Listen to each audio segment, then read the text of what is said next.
안녕하세요. 영원한 자주국방 정확한 국방 소식 전해드리는 한국 국방 뉴스입니다. 구독, 좋아요, 알림 설정 후원 감사합니다. 지난해 늦춰졌던 방산 수출 계약이 올해 체결되면서 역대 최대 수출 달성에 대한 기대감이 커지고 있습니다.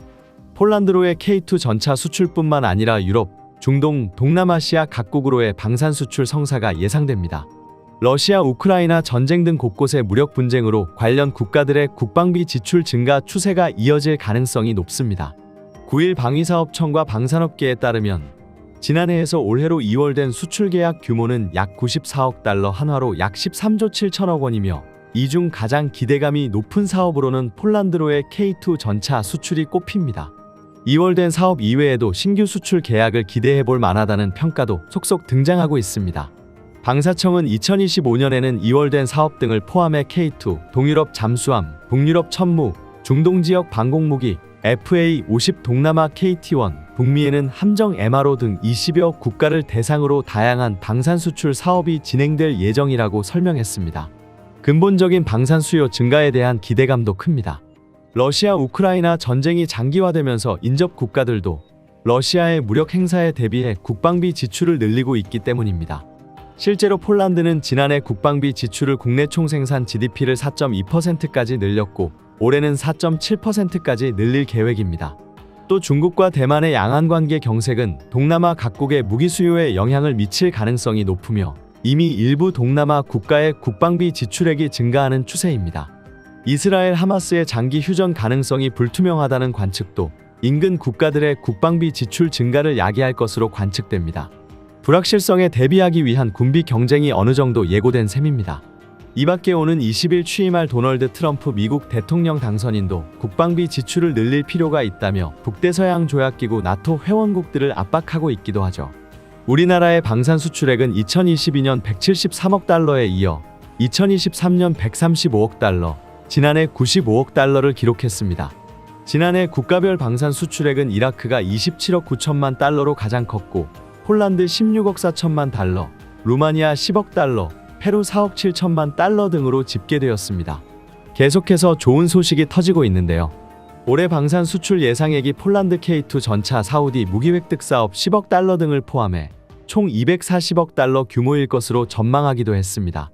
방사청은 오는 2027년 우리나라가 중국을 제치고 미국, 러시아, 프랑스 등과 함께 4대 방산 강국의 반열에 올라설 가능성이 커지고 있습니다. 이토록 대한민국 방산 수출 성과를 나타내기에는 폴란드를 빼놓고 말할 수 없는데요. 최근 폴란드에서 벌어지는 K2 전차 집중훈련에서 놀라운 성과가 보고되었습니다. 폴란드 군사 전문가 파벨 마코비에츠는 폴란드 제16기계화 사단이 벌인 훈련에서 K2 전차 소대가 전진하는 러시아 중대전투그룹 T-90M, T-72 B3M 및 BMP-2를 분사했다고 전했습니다. 실제로 K2 전차 사격으로 러시아 전차 7대와 BMP 2대가 폐기되었다고 덧붙였는데요. 시뮬레이션으로 벌인 전투였지만 K2 전차는 포 정확도와 사격 통제 장치가 통계지표 100점 만점에 98.9점을 받았습니다. 지금 폴란드에서는 러시아가 만약 공격해 온다면 어떤 방향으로 어떤 무기로 대응해야 할지에 대한 전략을 짜고 있는데 이번 훈련에서 K2 전차가 보여준 성과는 놀라웠습니다. 폴란드 제16기계화 사단에서는 지난 12일 K2 전차가 최고 수준을 보여줬다면서 이번 훈련에서 K2 블랙팬서 탱크의 예술 코스들이 기다리던 코스들이 시작되었다고 밝히며 이것은 첨단 전투기계를 서비스를 제공하는 과정에서 중요한 단계라고 언급했습니다. 또한 폴란드 군 참모총장은 이 훈련에 대해서 SNS에 사진을 올리며 전차 집중훈련을 시작했습니다. 이 과정에는 3월 중순에 까다로운 이론 및 실기 시험을 치르게 되어 지휘관 보수 및 운전병이 참석합니다. 획득한 기술은 자격을 향상시킬 뿐만 아니라 우리 군대의 작전 준비 태세와 효율성을 강화합니다. 미국의 트럼프 전 대통령이 재선에 성공하면서 폴란드는 현대성과 전문성에 중점을 두고 있습니다. 지금 폴란드군은 다량 확보한 K2 전차를 운영할 병력을 훈련하고 러시아를 향한 만반의 대비를 하고 있습니다. 이 발언을 본 한 폴란드 네티즌은 소문으로만 듣던 한국의 K2 전차 실휘력이 정말 대단하고 가능한 한 많은 훈련을 받았으면 좋겠습니다라고 게시하기도 했습니다. 폴란드에서는 K2 전차가 진흙탕에서도 빠르게 기동하며 사격하는 영상을 최근 공개했는데, 반면 러시아는 푸틴의 자랑이라는 자국산 탱크가 드론을 피하려다가 도랑에 빠진 영상으로 망신을 당하기도 했는데요. 이번에 공개된 러시아 T-90M 전차는 이번 폴란드 훈련 시뮬레이션에서 K2 전차에 의해 격파된 전차로 실전에서도 무기력한 모습을 보여줬습니다. 지난해 말 러시아의 T-90M 전차가 어디론가 대량 이동하는 영상이 큰 두려움을 준 바 있습니다. 이는 우크라이나 전쟁에서도 굉장한 위력을 발휘할 것으로 보였는데, 이에 폴란드는 러시아를 겨냥해서 K2 전차로 이 같은 러시아 전차를 상대할 준비를 하고 있는 것이었습니다. 하지만 얼마 가지 않아 T-90M의 형편없는 실체가 드러났습니다. 지난해에도 T-90이 진흙에 빠져있는 영상이 포착된 바 있습니다.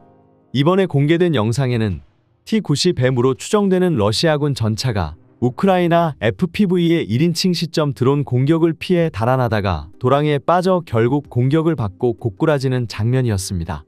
우크라이나 언론인 안드리 차플리엔코는 154여 단 병사들은 최근 러시아군이 장악하고 있는 노보젤리자베티프카 외곽에서 러시아군의 전차를 FPV 드론을 이용해 파괴했다며 탱크는 도랑에서 멈춰 서고 말았다고 밝혔는데요. T-90M은 러시아가 보유한 가장 최신형의 주력 전차로 125mm 주포를 장착했고, 외부 공격을 받으면 미리 터지면서 공격 미사일의 관통력을 약화시키는 반응 장갑을 장착하고 있습니다. 하지만 이런 주포의 공격성이나 반응 장갑이 실전에서는 제대로 움직이지 않았고, 특히 형편없는 기동력은 드론의 먹잇감이 되었습니다. 러시아의 가장 중요한 전력으로 여겨지는 T-90M이 전장에서 무력한 것과 이를 한국의 K2 전차로 완파하는 훈련성과는 폴란드는 물론 주변 유럽국들에게 큰 자신감을 주고 있습니다. 지난해까지 폴란드에는 K2 전차가 84대, K9 자주포가 136대, 호마르 K 천무가 72대가 인도되었는데, 전 세계 유례없는 빠른 납기 속도에 유럽 국가들은 한국산 무기에 크게 고무되어 있는 상황입니다. 폴란드와 K2 전차 2차 계약은 지난해 말 성사될 것으로 보였으나, 올해 초로 계약 체결이 연기되어 무산되거나 차질을 빚는 게 아니냐는 우려가 나오고 있는데요. 하지만 방위사업청은 지난 10일 폴란드 방산수출 사업 위기설에 대해 한 폴란드 방산협력 및 방산수출은 정상 진행 중이라고 밝혔습니다.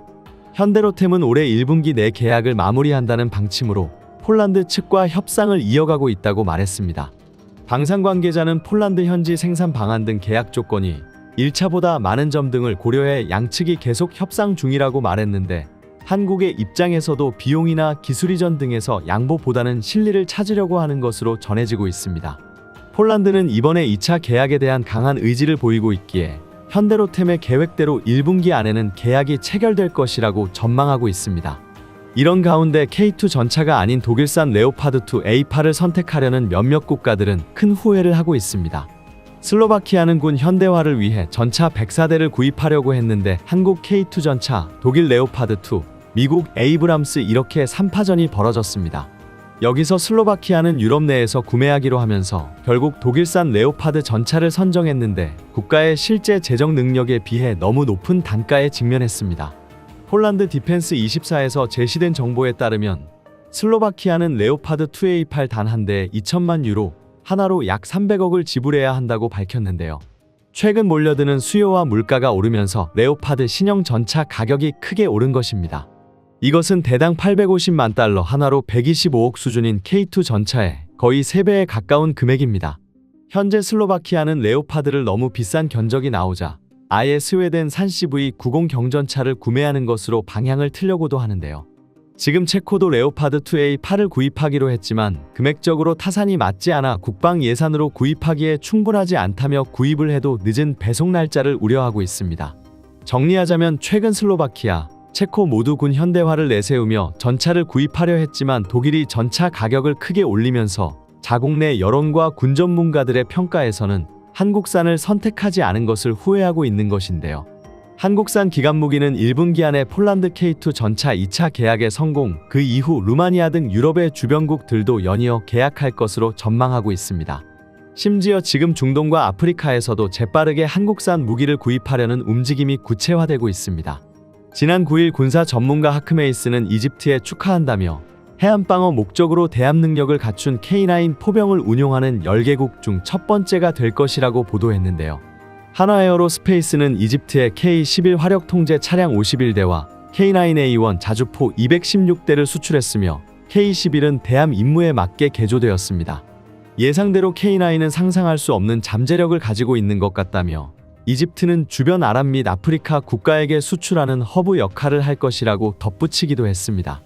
미국 트럼프는 최근 나토 국방비를 GDP 5%로 인상하라고 요구했다고 했습니다. 유럽 국가들은 이에 국방비를 늘려야 하는 상황에 놓여 있고 빠른 군 현대화를 이루기 위해서는 한국에게 러브콜을 보내는 나라가 늘어날 것이라고 했습니다. 일각에서는 국내 정치 불안으로 무기 수출을 제동이 걸리는 게 아니냐는 우려가 나오고 있지만 한국의 군수 공장은 어떤 변수에도 변함없이 지금도 가동되고 있습니다.